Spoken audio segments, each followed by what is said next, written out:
Hi,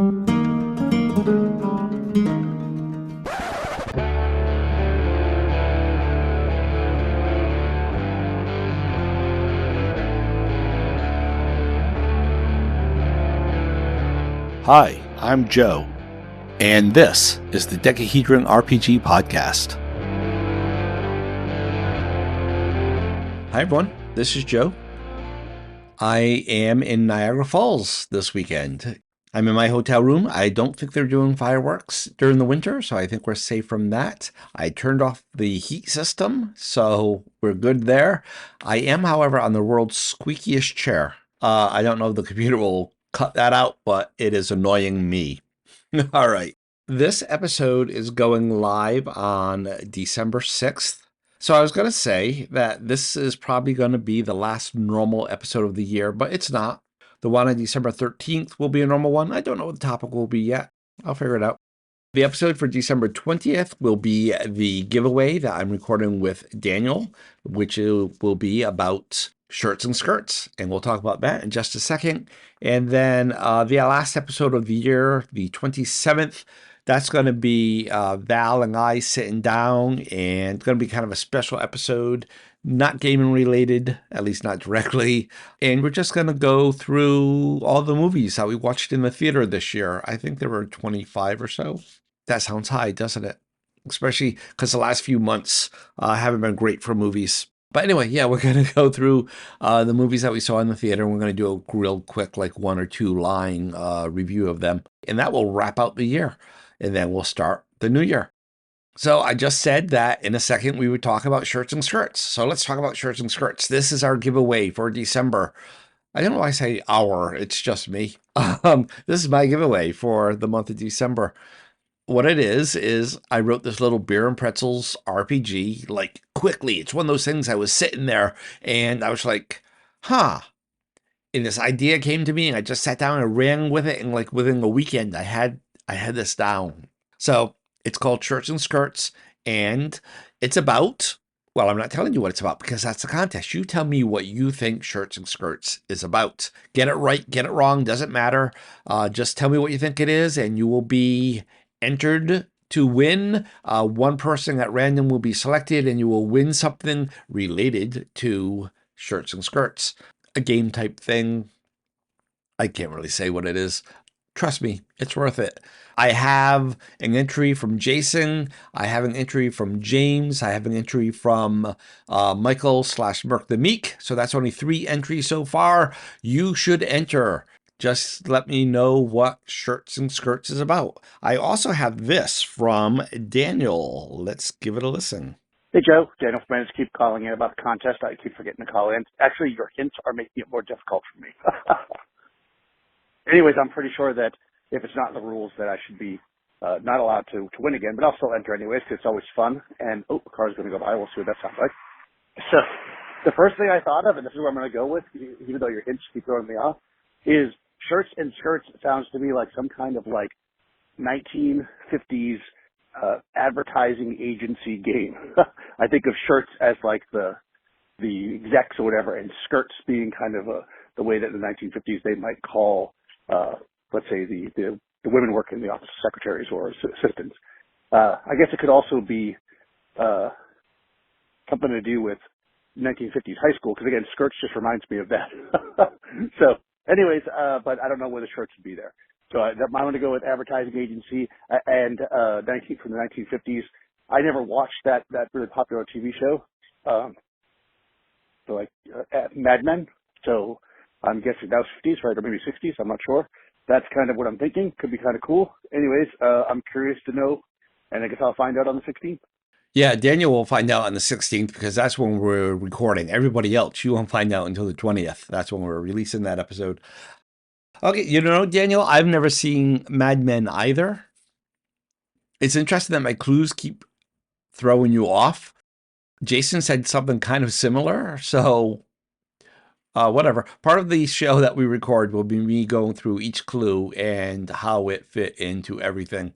But let's see if this week's clue helps you or if it completely smashes your idea. Here is this week's clue. 99 nights of the year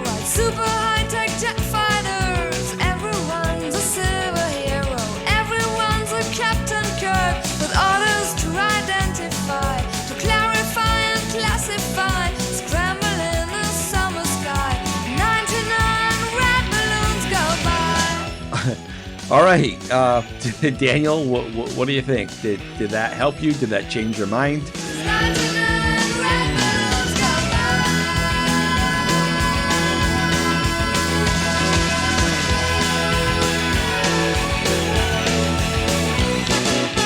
Did that give everything away? I don't know. Let's talk about what I told you I was going to talk about this week, which is an episode I tried to record a couple weeks ago, and I didn't like the way it came out. And I think the problem is because I decided to get lazy. Instead of recording the episode like I normally do, I went to an old blog post that said pretty much what I wanted to say, and I just kind of read that, and it only covered half of what I was going to say. So forget the old blog post.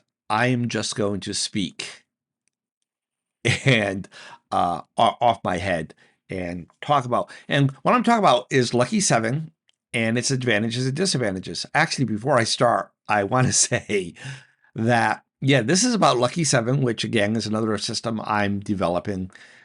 But my original intent for this episode was actually to talk about Unlucky 13, which is what Lucky 7 evolved from, and that is actually was intended to be more OSR-esque. So sometime probably, actually maybe next week, maybe early in the new year, I will do an episode about Unlucky 13 and tell you what that's all about. All right. So advantages and disadvantages in Lucky 7. I talked a little bit about this a couple of weeks ago when Jason called in with a comment about how he thinks disadvantages can be munchkin-y because players take disadvantages for the points, and then they either never use them or they take off-balanced disadvantages. Like I think in GURPS, the example I used was Pyromania is worth, I think, 5 or 10 points. And really, it's not much of a disadvantage at all. And so what I do in Lucky 7, I just tell you, you have to take a disadvantage. And I don't say what it has to be. You just pick one that you like. There's no list. You just say something. And you don't get any points for it or anything. Actually, it's assumed because you start with one, you also get an advantage. So they balance out. Anyway, yeah, but you don't, sorry, I'm being distracted by this noisy chair. So you don't get any points for it or anything. It's just assumed that you have a disadvantage. And if you want to make it a really weak disadvantage, like say Pyromania, go for it, but really you're only hurting yourself, because when the points come into play is when it affects you in a bad way during play. So if you have one that would never really come into play, you're never going to get points for that. So it's a wasted spot on your sheet. And if you don't get points, those are also the points you need to fuel your advantages when you want to use those. And actually in Lucky 7, they're experience points. So they're also the points you need to level up. So, I mean, you get experience points anyway for playing the game, but without having a disadvantage to give you more, you got to put yourself on a weakness. So an example I like to use, and I like to use this like when I'm speaking, because when I write out the rules, I can't use this because of copyright and licensing, all that fun stuff. But I like to use the example of Daredevil. Daredevil, in case you don't know, is a Marvel superhero. So Daredevil has a disadvantage, which is he is blind, which in GURPS is like a huge, I think it's like a 30 or 40 point disadvantage or something. It's big. But then you also say that he has an advantage of echolocation, and it's a really like superhero echolocation. But when you combine these two together, when you're like watching Daredevil, or I suppose if you're reading the book, the net effect is that even though Matt Murdock is blind, Matt Murdock is Daredevil's secret identity.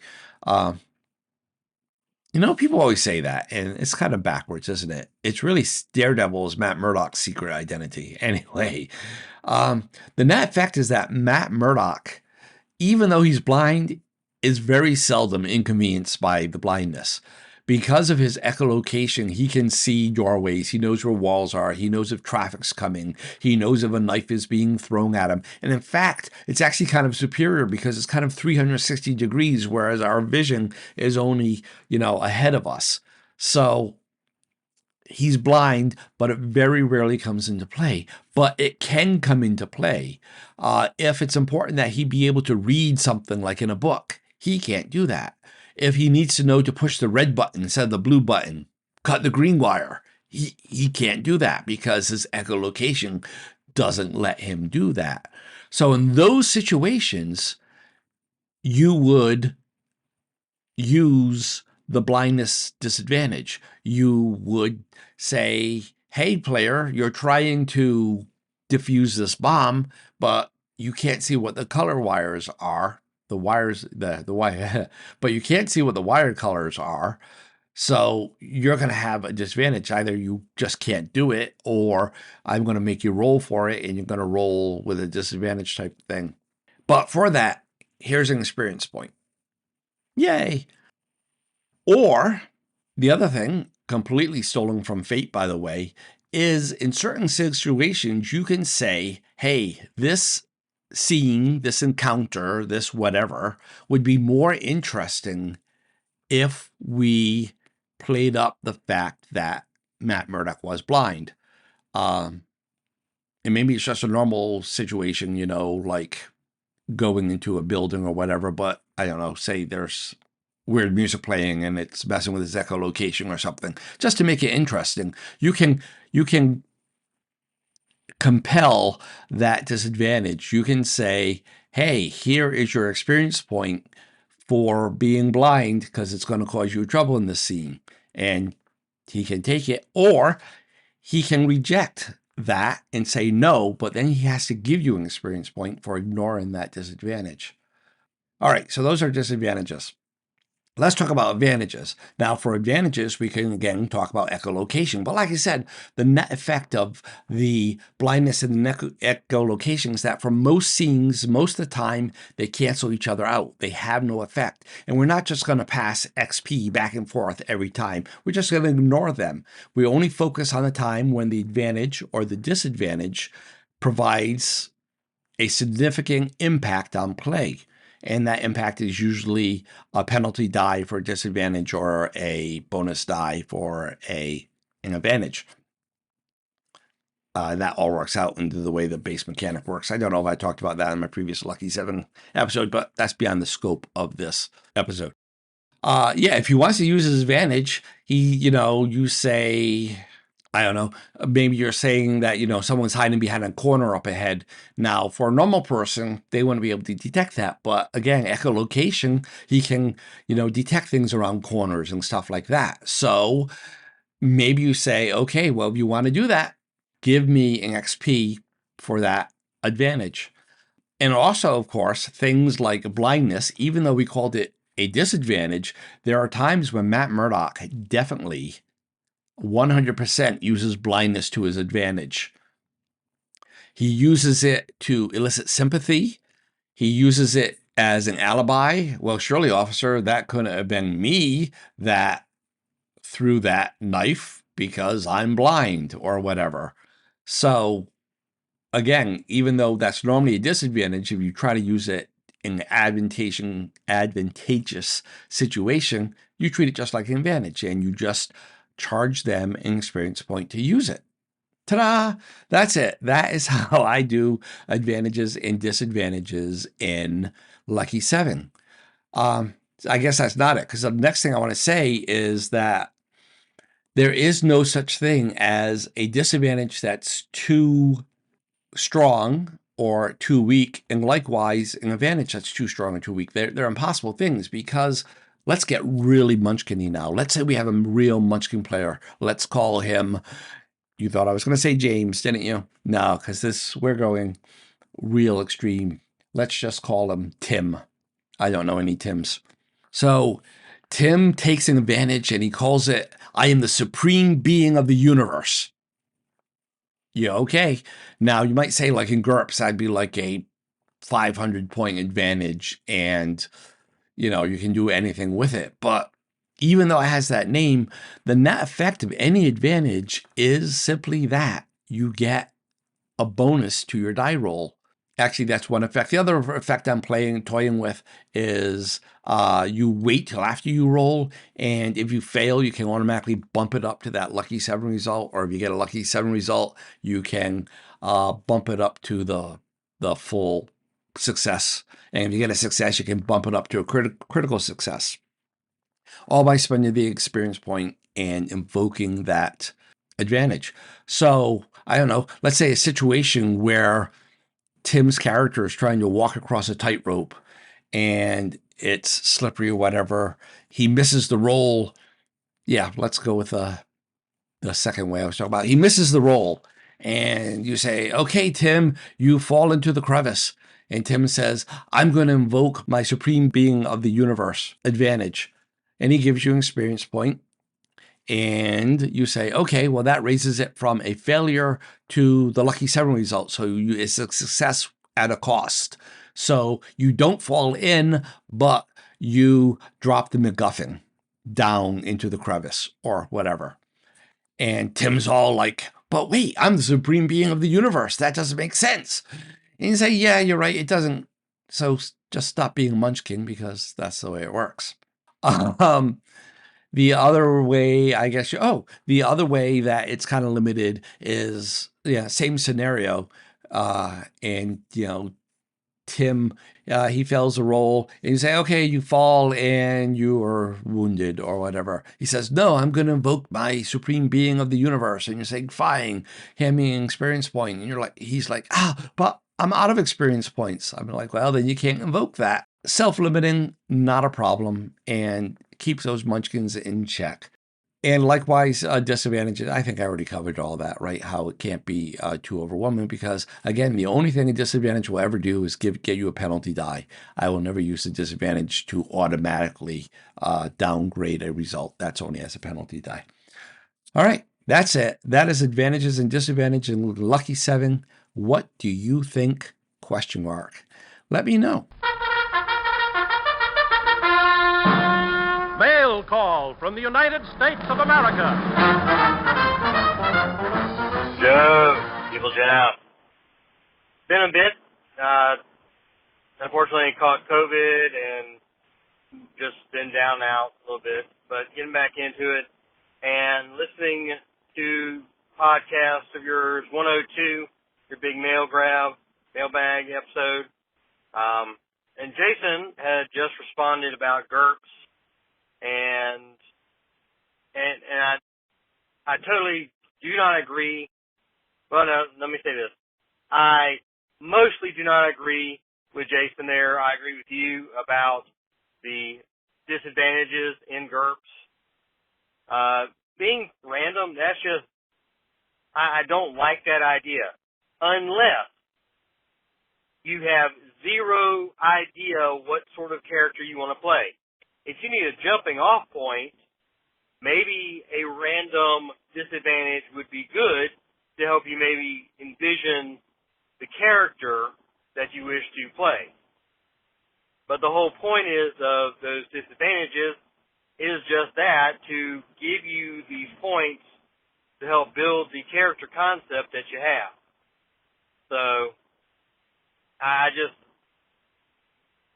don't like that idea of randomness unless you don't have a clue as to what you want to do and you need something. And then I'm like, okay, yeah, that's where it needs to go. But yeah, good stuff. I'll listen to more of the episode later. Hey, Evil Jeff. By the way, everyone, that's Evil Jeff of the Minions and Musings podcast. A great podcast, but I don't think I've heard an episode recently. Are you on another break, or is my feed not working? I'm going to have to look that up. Hey, Evil Jeff. Thanks for that message. As you heard when I replied to Jason and the bulk of this episode before this, I 99% agree with you. That in a game like GURPS, when you're creating a character, you should be able to pick your disadvantages and your advantages. And it shouldn't be a concern of the GM that you're going to munchkin out because you shouldn't be playing with munchkins like that. And if you are, as a GM, you step in and you step it down. But as you heard, my solution is somewhat different. So for the 1% that I'm going to disagree with you is, I think it's really a mindset thing. Because if you tell me in GURPS that I can't pick my disadvantages, that's going to get my back up. But if you tell me that we're going to play Gamma World, I have no expectation that I'm going to pick my disadvantages. What do they call them there? They call it something mutations, bad mutations, or whatever it is, right? Because you have beneficial mutations and whatever the other one is. But the bad mutations, harmful mutations, maybe it's called. I can't remember. I'm sure someone will correct me. And so I guess it's an expectation thing, right? In GURPS, I expect to be able to pick. In Gamma World, I don't expect to be able to pick. But maybe that's just the broader umbrella, is that GURPS and more modern games are a create your character type game, whereas D&D and Gamma World and those earlier games are all roll up random character games. Between the two, I definitely like creating your own character, but I feel that they each have their time and place. And you know what? Maybe that should be its own episode. You know what? I think it will. And you know what? I think that might even be one that James had suggested before. That's on the list. So I'm going to check the list. And if it is, I'm going to bring James on and we're going to discuss that one together. Oh, as for COVID, sorry to hear that. Hope you're feeling better. When I came back from Florida, I had something. I was wondering if it was COVID, but I didn't bother getting tested because in the end, it wouldn't have changed anything other than someone would have written down I had COVID. It wouldn't change my behavior. I work from home.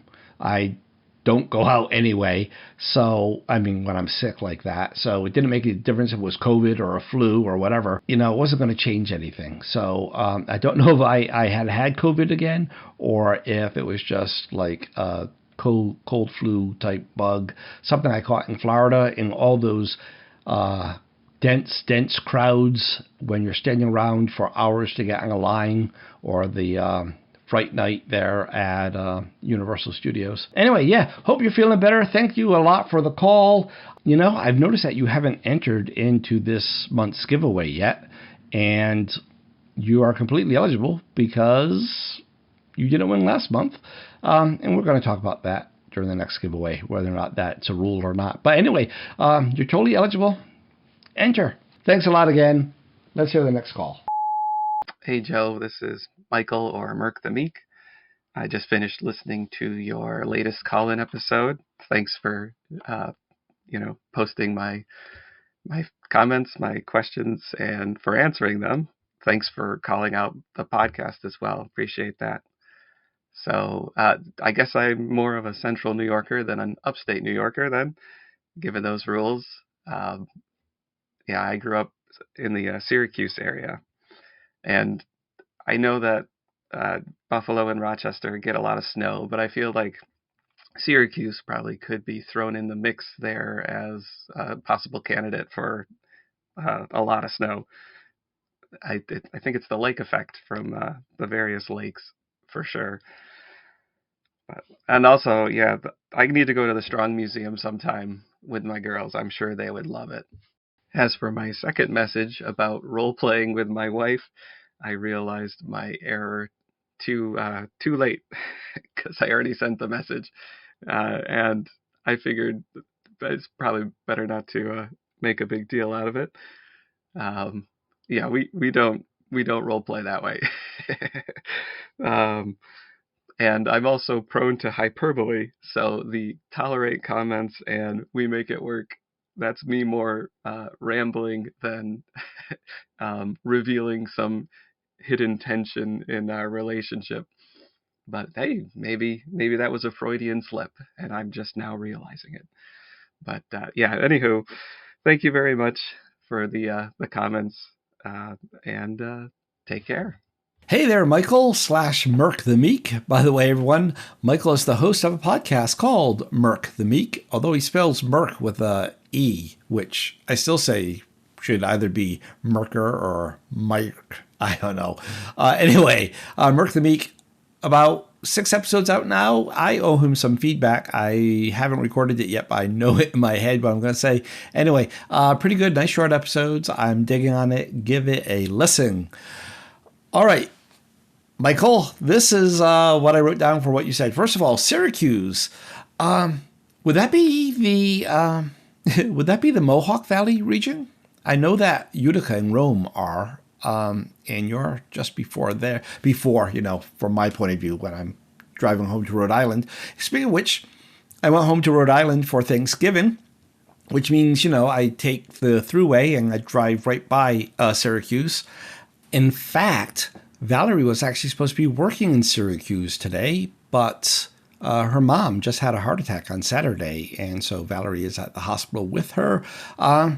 She expected to get out of the hospital today. They did some surgery yesterday. So isn't that wild, by the way, for those of us who are older to think that, did surgery on the heart yesterday, you're going home today. That's just mind-blowing from that day and age. And I work in medical technology. That's been my professional life ever since I've had a professional life. So yeah, that still blows my mind. Anyway, so yeah, Valerie was going to be up there in Syracuse. Her job takes her there on occasion. So yeah, it's a small world.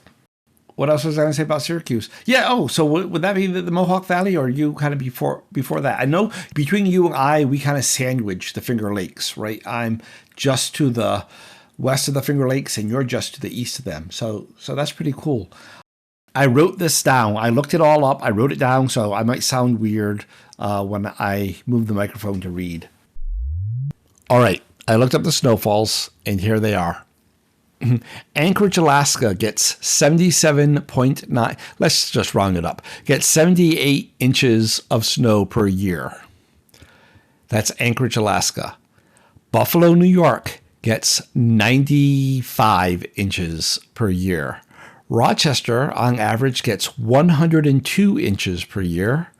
Watertown gets 116 per year. In Syracuse, you think you can play with us? You think you can compete with us big snow boys? Yeah, you can, because you top us all at 128 inches of snow per year. So that's a little more than 10 and a half feet. So, and we're just under 10 feet. So, yeah, so you get the snow. I'm going to put my microphone back now. All right. Other thing, Strong Museum, definitely need to check it out. I'm not sure kids would like it as much as people might think. It is still a museum, but they have some cool parts. I mean, us grown-up kids definitely like it. I don't know if you ever read John Patterson's blog about Playing Out the World, where he talks a lot about the Dayling manuscript, which he at the time thought was an early draft of pre-publication D&D, which I disagree with, and I don't even think he thinks that anyway. But he donated his copy to the Strong Museum, so they actually have some pages on display there. And they have a video game section, of some cool coin-op arcades, like vintage stuff, and some of the later stuff like Guitar Hero. Love that game. Anyway, hey, by the way, offshoot. Anyone know how I can play Guitar Hero or Rock Band or whatever at home? I used to have it on my Wii, and I got rid of all that stuff years ago. And I would love to somehow play that, but to find it's not made, and so I figure I don't know. If anyone knows a way to do that, let me know. Anyway, yeah, as for the role-playing with the wife thing, it was just a turn of the phrase. It caught my ear. It was funny. I was like, oh my gosh, I so hope that he's not going to be offended by this when we do this. And I thought long and hard about just deleting that whole section that I recorded with Valerie. But kept it in. I'm glad you took it in good stride. I just thought it was chuckles. Nothing serious there. Oh, and as for the hyperbole, as for the word tolerate, I was like, yeah, but what other word would you use? But no, I would say that my wife is actually supportive of my playing. So my guess is that's the word that you would use too. If you had to, if you were sitting down and you thought about it, we wrote drafts and revised and picked all the right words. But when we're podcasting, when we're commenting, we just go with whatever words come to us quickly because no one wants to hear us go, well, a better word might be, yeah, people don't want to hear that. And so we speak. That's what we do. That's all I have for this one. You have another call coming right up, so let's give that one a listen. Again, thanks for the call. And you have entered the contest. Although, technically speaking, I think really your wife did. That will be interesting if you win. Maybe she wins the prize and not you. Anyway, thanks for the call. Hey, Joe, this is Michael again. Just re-listening to the feedback episode and caught your comment about how it seems like you and I are the only ones that like the Magic Thief. I find that pretty surprising. I mean, for myself, I know when I think about running like Swords and Wizardry or something along those lines, my first thought is just to remove the thief. 'Cause it just seems silly. Like uh, anyone should be able to climb. Why do you need the thief to do that? So the Magic Thief, though, is a great way to justify these abilities. And yeah, I really like that. That's cool. I like how you're trying to change up the spell system as well, kind of like a press your luck mechanic. It makes more sense than keeping the thief in to me. So yeah, my thoughts on that. Thanks. Hey, Michael. We got some other feedback. I think it was mainly Daniel and Jason about the Magical Thief. And what they both said is that they didn't see why it needed to be its own class. Why it couldn't just be just a magic user and taking only those spells. And I think part of that was me not explaining the whole thing. But I think if I did, they might like it even less. Because the whole concept was that they have this whole different way of casting magic. The way that they can cast spells at different levels. A first level thief can try to cast a second level spell. Yeah, and all that stuff. I agree with you about the thief character class and its point in the whole OD&D sphere. Like, what niche does it fill? Why can't normal people try these skills? And I said in another episode, I don't know if you heard it, but I said in another episode, I've toyed with the idea before of giving every character class the ability to perform the thief skills at the first level thief level. So if your first level thief has a 20% chance, I don't remember what it is, 20% chance of picking pockets, your first level fighter would have that same chance, and your first level cleric would have that same chance, and your first level magic user would have that same chance. And my rationale before it is, the fighter's job is to hit people with a sword, and a first level thief can hit a person with a sword exactly the same as a first level fighter, and so can a first level cleric, and for that matter, so can a first level magic user, except he can't use a sword. He has to use a dagger or whatever. Interesting enough, in OD&D, it doesn't say that they can use a staff, but I always rule that in anyway. Right? The number you needed to hit, I don't know, AC 9 for a first level fighter is the same number that a first level magic user needs to hit AC 9. Of course, the fighters go up, but the other character classes go up too. So by the time you're like a 12th level magic user, you're as good as like a 6th level fighter. I'm not looking at the charts. I'm doing the math in my head. It's somewhere around there. And so why shouldn't a first level fighter be as good as a first level thief for thieving skills? And the advantage is that the thief gets to go up on those and the other characters don't. But yeah, for the magical thief, you said you like that trade-off, that risk of rolling the die. I'm interested that you say that because I was looking through my blog post for the episode I was going to do on Unlucky 13, which might be next week. I actually found a later post where it said that a failed roll wasn't just you can't cast spells for the rest of the day, but it was also that they would take 1d6 of damage with the caveat that it would never kill them. It would never reduce them below 1 hit point. That was the thought as it kept evolving, and that before Unlucky 13 turned into Lucky 7. Yeah, but we're the two that like it the most, at least. Although Jason was enthusiastic to like go through the spell list and everything, which I did put up on the Playboard forums. So yeah, thanks for that, Michael, and expect some feedback from me soon. Okay, everyone, that's it for the feedback. Please do send more. It's feedback@decahedron.com and all the other methods that are in the show notes, and they're in the outro music that you are about to hear. Do remember to send in your entries for the giveaway if you have not yet, or if you want to modify your guess.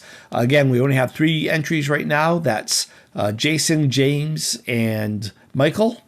And until next week, happy gaming, happy life. Bye. You have been listening to the Decahedron RPG podcast. Send email to feedback@decahedron.com. Remember to spell Decahedron with a K. Voice feedback can be sent through the Anchor website or by calling 562-RPG-CAST.